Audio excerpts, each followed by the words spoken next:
Yo, hello everyone, and welcome back into a brand new video. In today's tutorial, guys, I'll be showing you how you can change your email in Stockx.com. So, this is very easy and simple. What I'm gonna do is this. Make sure that you are logged in into your account already. Then, click in the top right corner. Usually here will be sign up and log in, but once you're logged in, you will find this icon. So simply go ahead and click on profile, and this will give you the profile settings, etc. So I'm simply just gonna click on it, and then we're gonna click on settings. So let's just wait for it to load because the page is pretty slow. That is why I clicked on profile, which is the first option that appeared to me.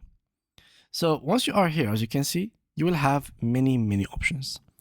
The option to reset your password and the option to edit the whole page in here. I'm gonna click on edit right through here, as you can see here in this button. And this will give you the opportunity to actually change the contact information. And basically the contact information is literally your address, mail. So simply, all that is left for you to do is to go ahead and erase that and write down any email that you have. Let's make sure that you have both access to the oldest email and the new email, as you will receive an email for confirmation on both sides. So this is something very much important.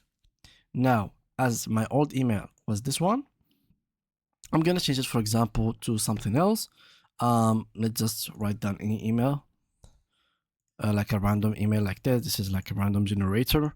So I'm gonna just write down here, stuff like that, gmail.com.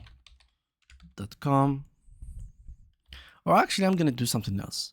I'm gonna use this, and I'm gonna add a comma here, and click on submit. As you can see, this is how I changed my email on Stockx.